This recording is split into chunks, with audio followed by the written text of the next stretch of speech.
Vérissure, le numéro 1 des alarmes en France. Rendez-vous sur vérissure.fr pour votre demande de devis gratuit. Vérissure présente. Sud Radio, parlons vrai chez Bourdin, 9h-10h, Jean-Jacques Bourdin. Voilà, je voudrais revenir sur une déclaration récente du Premier ministre Gabriel Attal qui a annoncé vouloir durcir les contrôles des demandeurs d'emploi. Il a annoncé son intention d'accélérer les contrôles sur les personnes qui bénéficient de l'allocation chômage. Gabriel Attal a annoncé la suppression prochaine de l'allocation spécifique de solidarité pour les chômeurs en fin de droit. Les anciens bénéficiaires, une majorité de seniors, devraient basculer vers le RSA. Pour parler de ces contrôles, de l'augmentation du nombre de contrôles, pourquoi est-ce utile? Pas. Eh bien, nous avons deux invités par ordre alphabétique. Benoît Perrin, qui est directeur de Contribuables Associés. Bonjour. Bonjour. Merci d'être avec nous. Et Mathieu Slama, qui est essayiste. Bonjour. Bonjour. Merci d'être là tous les deux. Alors, contrôle, 1,5 million de contrôles en 2027. C'est ce que veut le Premier ministre. Il y en a eu 500 000 l'année dernière. Cette année, nous allons passer à 600 000, dit Gabriel Attal. Je fixe un objectif multiplié par 3 les contrôles chaque année d'ici à la fin du quinquennat. Faut-il plus contrôler les chômeurs? Dites-moi.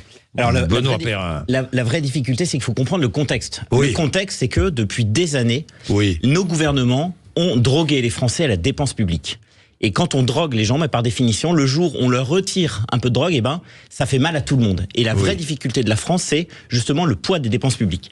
Sauf que là, on arrive à un mur. Oui, mais là, c'est général, avec des économies. Dépenses publiques. Exactement, les dépenses publiques en général. Sauf que là, on arrive à un mur où effectivement, il faut trouver de l'argent parce que les prévisions de croissance sont bien inférieures à ce qui était prévu.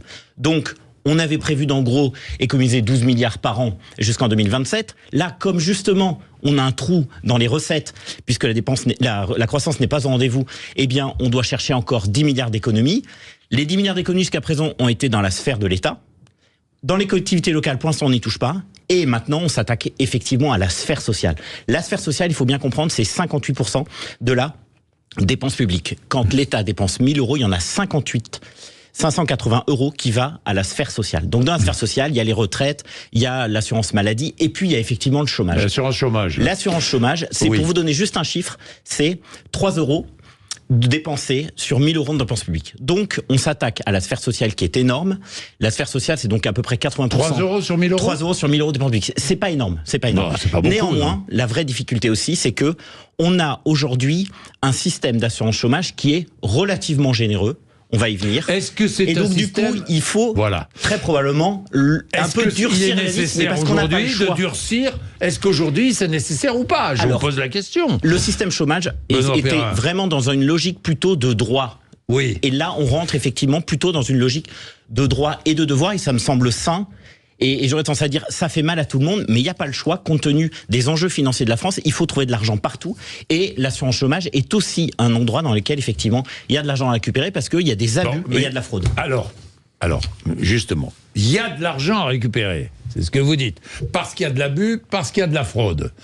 Évidemment, si l'on multiplie les contrôles, on se bat contre les abus et la fraude. Alors, vous avez raison, Jean-Jacques. Mais est-ce qu'on ne présage pas, est-ce qu'on ne montre pas du doigt les chômeurs en expliquant à tout le monde que les chômeurs sont tous des fraudeurs ou pratiquent tous l'abus et volent de l'argent à l'État? Ce qu'il faut bien comprendre, pour les contrôles, c'est que là aujourd'hui, il y a eu des centaines de milliers de contrôles. Et là, l'objectif du gouvernement, c'est de faire des contrôles, surtout sur des gens qui sont censés travailler dans des métiers en tension. En tension, oui. Aujourd'hui, il y a un contrôle sur 2 qui concerne les métiers en tension. L'objectif du gouvernement, c'est que demain, 7 contrôles sur 10 concernent des métiers en tension. Oui, parce que dans ces métiers en tension, on manque de main-d'œuvre. Exactement.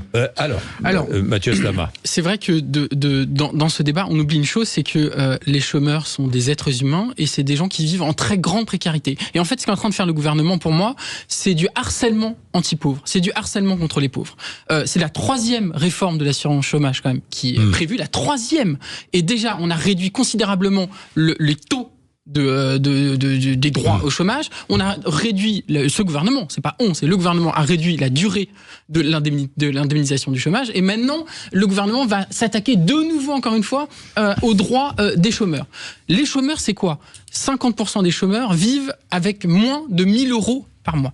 Donc déjà, l'idée de dire les chômeurs ont trop de droits, ils sont trop aisés ou je sais pas quoi, ou ils bénéficient de trop de droits, etc., c'est de la folie. Les chômeurs sont dans une situation de très grande précarité. Donc en fait, le gouvernement est en train de précariser, de s'acharner sur des gens déjà en situation de précarité, premièrement, et deuxièmement, vous l'avez très bien dit, Jean-Jacques Bourdin, culpabilise les chômeurs. Parce qu'au final, qu'est-ce que dit le gouvernement ? C'est vous êtes chômeur, c'est de votre faute. Vous devez vous mettre au travail, c'est de votre faute. On va vous sortir de votre situation dans laquelle vous vous complaisez. Voilà, vous vous complaisez dans le chômage. Et c'est le même raisonnement pour le RSA d'ailleurs, hein, oui, qui est un sujet un peu annexe. C'est-à-dire, les pauvres finalement se complaisent dans leurs avantages ou quoi que ce soit. Bah écoutez, si vous considérez que des gens qui vivent en dessous du seuil de pauvreté ou avec moins de 1 000 € par mois sont des gens qui bénéficient davantage. Alors le problème, est-ce qu'il y a des tricheurs ? On n'a pas la même éthique, on n'a pas la même éthique politique. Est-ce qu'il y a des tricheurs ? Peut-être, mais c'est l'immense minorité. Je veux dire, les chômeurs ne sont pas... Est-ce qu'on sait quel est le pourcentage des tricheurs d'ailleurs ?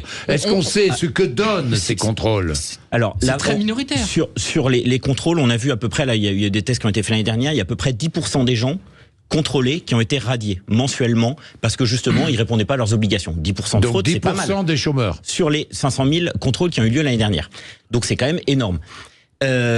Là, ce que vous dites, je suis d'accord, mais la véritable folie, je crois, la véritable folie, c'est de faire croire à tout le monde qu'on peut donner de l'argent dans tous les sens. Mais les chômeurs cotisent. La vraie difficulté, c'est qu'aujourd'hui, vous avez 450 000 emplois qui sont non pourvus. Vous rencontrez, j'imagine comme moi, des gens qui créent des emplois, c'est-à-dire des chefs d'entreprise qui ont du mal à recruter. La vraie difficulté, c'est qu'il faut battre. C'est vrai. Vous avez en France 350 000 emplois vacants, aujourd'hui là. 350 000 emplois vacants, et vous avez 2,3 millions de chômeurs, à minima. Donc, vous voyez bien que vous avez un emploi pour 10 chômeurs. On est d'accord. Donc l'idée de dire que finalement les chômeurs restent au chômage alors qu'ils pourraient trouver un emploi, c'est faux. C'est faux puisqu'il n'y a pas de job, il n'y a pas d'emploi. Et par ailleurs, la difficulté, c'est qu'il faut créer l'emploi. Vous avez raison sur la croissance. Non, mais c'est pas généralité, c'est fondamental. Des domaines. Mais bien sûr, dans des domaines, vous avez très bien dans l'hôtellerie, vous parlez dans le BTP, des infirmières, on en manque. Donc il y a des emplois, pour voir quoi que vous disiez. Vous avez raison sur un point, c'est l'idée qu'en effet, il y a en effet certains qui vont devoir trouver des jobs de manière un peu plus intense avec cette nouvelle réforme. Mais on a une étude de la précédente réforme là, qui a été mise en place il y a environ 1 an. Cette étude nous montre quoi ? Que les gens ont été obligés de prendre des emplois plus précaires, soit des CDD, soit des intérims, des emplois qui sont très mal payés. Donc en fait, l'idée du gouvernement, c'est quoi ? C'est le mythe du plein emploi. Déjà, moi, je suis contre l'idée de plein emploi, parce que le plein emploi, c'est à quel coût ? À quel prix, le plein emploi ? C'est à 5% de chômage, le plein emploi, c'est quoi ? C'est des jobs précaires. On précarise le marché de l'emploi. Des jobs que pas avoir de job. Mais au lieu d'augmenter les salaires, au lieu de travailler vraiment une politique sociale, on précarise la société, on précarise les travailleurs, et c'est pour ça que moi je dis, il ne faut pas, le plein emploi, ce n'est pas souhaitable. Mais il vaut mieux avoir des gens qui travaillent que des gens qui sont dans l'assistanat, parce que la vraie précarité, elle est justement qu'on doit être obligé de tendre la main à longueur de temps. Les gens cotisent, peut-être que vous ne croyez pas à la valeur travail, moi j'y crois profondément. Non, j'y crois pas. Et voilà, c'est ce qui nous différencie aussi, c'est que lorsque vous avez un job, même s'il est mal payé, si vous travaillez, vous avez des possibilités d'évoluer et du coup d'augmenter votre salaire. Si vous laissez les gens dans la précarité en leur disant globalement que vous n'avez pas intérêt à travailler, parce que c'est ça le cœur du sujet sur les allocations chômage, c'est que les allocations chômage, il y en a de plus en plus qui comprennent qu'il est plus intéressant d'être au chômage que de travailler. Pourquoi ? Parce que dès lors que vous quittez le chômage, vous perdez un certain nombre d'allocations et de droits. Vous parlez à des chefs d'entreprise, ils vous disent qu'aujourd'hui c'est très difficile de trouver des gens qui veulent travailler à temps plein. Le taux optimal en gros c'est 28 heures. Si vous travaillez au-dessus de 28 heures, les gens ont compris que après le tarif de la cantine est plus cher, que les transports sont plus chers, qu'ils sont plus éligibles à un certain nombre d'aides. Et là, je crois que ce que veut faire le gouvernement sur cette réforme, c'est justement de faire en sorte que les gens aient intérêt à travailler. Parce que le travail, je crois, est encore une fois épanouissant et fondamental. Et ceux qui tiennent des discours encourager le travail, c'est aussi simple que ça. Non, je vois pas comment on peut être contre. Déjà, c'est un discours très, très théorique que vous tenez et qui n'est pas lié à la réalité. Ce n'est pas vrai que les gens ne sont pas encouragés à travailler. Et deuxièmement, oui, en effet, moi j'assume d'être contre la valeur travail. J'assume l'idée que la vie, ça n'est pas que le travail, que la plupart des gens n'aiment pas leur travail, travaillent juste parce que par nécessité économique, et qu'il faut arrêter avec cette valeur travail qui pour moi ne veut rien dire. Les gens n'aiment pas forcément leur travail, et puis ensuite c'est au nom de la valeur travail qu'on autorise tous les abus, contre les chômeurs, toutes les politiques antisociales, et c'est de dire en gros, si vous ne travaillez pas, vous êtes rien. Ouais, mais heureusement qu'il y a des vous gens savez qui quand travaillent. Emmanuel Macron a dit ceux qui réussissent et ceux qui ne sont rien. Moi, je suis persuadé qu'Emmanuel Macron, sans lui faire de procès d'intention, pensait à ceux qui ne sont rien, c'est des gens qui ne travaillent pas. Parce que c'est le gouvernement considère que si on ne travaille pas, on est rien. Eh ben non. Mais heureusement Moi, qu'il y a des gens qui travaillent parce que on a une valeur. En travaillant, on cotise. Oui, mais et on permet toutes les aides sociales. Oui, mais on a une valeur indépendamment du fait qu'on contribue au PIB ou à la croissance d'une entreprise ou non. Et ça, c'est très important. C'est quand même la base de l'humanisme. Je suis désolé de le rappeler. Revenir sur la durée d'indemnisation, parce que ça aussi, il y a une volonté du gouvernement de légèrement modifier la durée d'indemnisation. Et puis, témoignage de Claire, par exemple, qui est de droite, mais contre cette idée. À tout de suite, 9h45, 10h moins le quart, sur l'antenne de Sud Radio. Vérissure, le numéro 1 des alarmes en France. Rendez-vous sur vérissure.fr pour votre demande de devis gratuit. Vérissure présente. Sud Radio, parlons vrai chez Bourdin, 9h-10h, Jean-Jacques Bourdin. Bien, nous parlons des chômeurs, de la volonté du gouvernement de durcir les contrôles sur les demandeurs d'emploi. Moi, je préfère l'expression chercheur d'emploi. Mais ça, c'est un autre débat. Bien, avec nous, Benoît Perrin, qui est directeur de Contribuables Associés, et Mathieu Slama, qui est essayiste. Je voudrais que nous prenions Claire, qui est une de nos auditrices et qui est dans les Yvelines. Bonjour Claire. Bonjour, merci à Sud Radio de me prendre. Je vous en prie Claire. Alors, j'ai déjà eu une fois d'ailleurs eu l'occasion de discuter avec monsieur Benoît Perrin. Bon. Alors là, vous parlez de ce que veut faire le gouvernement pour les chômeurs. D'abord, il y a chômeurs et chômeurs. Oui. Voilà. Et moi, autour de moi, je vois des gens qui cherchent du travail et surtout des seniors et qui vont se retrouver dans des situations très délicates. Et puis, mais s'ils cherchent du travail, ils ne sont pas encore chômeurs. Enfin, ils sont chômeurs. Ils sont chômeurs, mais ils sont chômeurs, mais seniors depuis combien de temps ils sont accompagnés Pas forcément, parce qu'il y a de quoi dire sur ce qu'on maintenant on appelle. Ça a coûté cher de rebaptiser France Emploi. Voilà. Oui. Alors, de plus, ce gouvernement, une fois de plus, et comme je vous l'ai dit, je suis droite, mais sociale dans le bon sens du terme, voilà, pour aider les gens qui ont vraiment besoin d'être aidés. Et ce gouvernement, une fois de plus, est fort avec les faibles et faible avec les forts. Et alors, de plus, notre Premier ministre fait partie de ces personnels politiques qui n'ont jamais travaillé. Alors, le problème, il n'est pas là. Claire, voilà, vous soulevez une question que j'aime beaucoup. Je me suis amusé à regarder quels sont les nouveaux en politique. Eh ben, pratiquement aucun n'a travaillé. Aucun. Gabriel Attal n'a jamais travaillé. Jordan Bardella n'a jamais travaillé. Et des exemples, j'en ai comme ça des dizaines. Oui, Claire. Oui, mais mettre à un autre niveau. Mais alors, oui. Mais même à d'autres niveaux, mais c'est vrai. Oui. Alors, la valeur travail, Mathieu Slama est contre la valeur ne défend pas la valeur travail. Moi, je défends la valeur travail, je défends la valeur de l'expérience. Et puis, ce qui est autre chose. L'expérience au travail. Oui, du travail. La souffrance au travail, on peut en parler et ce que ça entraîne. Voilà. Oui. Il n'y a jamais eu tant de gens en grande difficulté. De toute façon, malheureusement, je le dis, il y a beaucoup de gens qui cherchent, et des jeunes aussi, mais si on n'a pas des réseaux et des relations, c'est beaucoup plus difficile. Non, mais ça, c'est sûr. Et il y a beaucoup d'inégalités, comme les inégalités de patrimoine actuellement. Voilà. Et comme je vous l'ai dit, je suis droite sociale. Voilà. Bon, on a compris, Claire. Bravo, merci. Voilà. Merci, madame. La durée d'indemnisation. La volonté du gouvernement, c'est de ramener, si j'ai bien compris, la durée d'indemnisation pour tout le monde à 18 mois. C'est cela ? Exactement. Déjà, c'était l'objet de la réforme dernière. Oui. On est passé de 24 à 18 mois. 24 mais ce qu'il faut bien comprendre, c'est pour tout le monde, même pour les seniors. Hein. Voilà. C'est ce que dit Bruno Le Maire. Mais ce qu'il faut bien comprendre, c'est aussi se comparer à nos voisins. Ce qu'il faut bien comprendre, c'est qu'en France, le taux de remplacement, c'est-à-dire, vous savez, l'indemnité que vous percevez lorsque vous êtes au chômage, c'est 57% de votre salaire brut. Quand on regarde en moyenne, exactement. Quand on regarde à l'étranger, 57% de son salaire brut. Quand on regarde à l'étranger, un fonctionnaire, c'est plus. Alors, le fonctionnaire, il n'est pas au chômage. Oui, donc dans ce cas-là, il y a moins de difficultés. Oui, c'est vrai qu'il n'y a pas de chômage. Voilà. Il ne connaît pas le chômage. Mais j'oublie ça. Quand on regarde à l'étranger, d'ailleurs, est-ce qu'il devrait moi, je pense qu'on devrait surtout ce statut, le statut du fonctionnaire, si on veut faire des économies, parce que là, on est en train de parler de choses. Je suis en grande partie d'accord avec ce que vient de dire Claire. C'est un peu mesquin toutes ces petites réformes. La vraie difficulté, c'est qu'encore une fois, il faut qu'on fasse tous des efforts, y compris des gens qui sont en situation de difficulté. Donc c'est vrai que là, on gagne des petits milliards. Je rappelle juste un chiffre, que les fameux 10 milliards d'économies dont nous parle Bruno Le Maire, c'est simplement 2% du budget de l'État. Donc vous voyez, on est en train de se dire c'est extraordinaire. Et c'est vrai, par décret, on n'a jamais fait autant d'économies. Mais si on regarde le budget de l'État, voire même le budget de la dépense publique, c'est en fait quasiment des queues de cerises qu'on économise. Revenons par rapport à d'autres pays d'Europe. Alors d'autres pays d'Europe, je crois que ce qui est intéressant de montrer à tout le monde, c'est que c'est vrai que sur le taux de remplacement, on est plus bas. Donc 57%. Si vous allez au Portugal, on a 65%. Au Danemark, à 90%. En Allemagne, à 70% de son salaire brut. De son salaire brut. Donc la France, là-dessus, est effectivement moins généreuse que d'autres pays vis-à-vis de ses chômeurs. Mais ce qu'il faut bien comprendre, c'est que le plafond, en revanche, est plus élevé. Je vous parlais du Danemark. Au Danemark, il touche maximum 2300 € par mois. Quel que soit le salaire précédent. Ça, c'est maximum. En France, c'est à peu près 7000 € maximum. Mais surtout, la vraie différence, et c'est en ça que on est plus généreux que nos amis, c'est surtout la durée d'indemnisation. Vous l'avez dit, Jean-Jacques. 18 mois, c'est beaucoup. En tout cas, si on se compare avec nos voisins européens.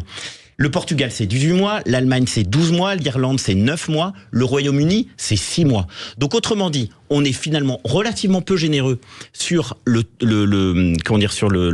indemnités.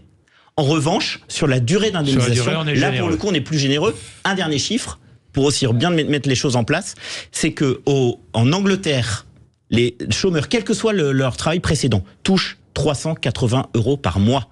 En Irlande, ils touchent 880 € par mois, quel que soit leur salaire précédent. Oui. Donc, on peut quand même considérer qu'on n'est pas si mal loti en France.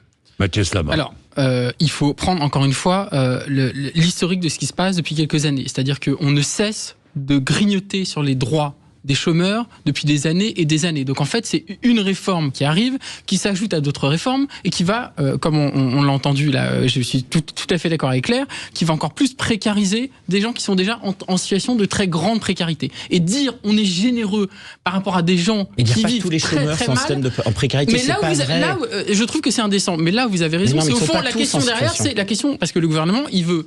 Comme les salaires n'augmentent pas, il décide qu'il va rogner sur les aides. Les salaires augmentent. Non, les salaires en France, les salaires n'augmentent pas. Et surtout avec l'inflation, Jean-Jacques Bourdin. Surtout avec l'inflation. Mais pourquoi ils n'augmentent pas ? J'ajoute une chose très importante.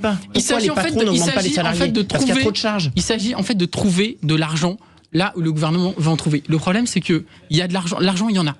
On n'a jamais eu autant de millionnaires en France qu'en 2022 et en 2023. Les inégalités n'ont jamais été aussi grandes.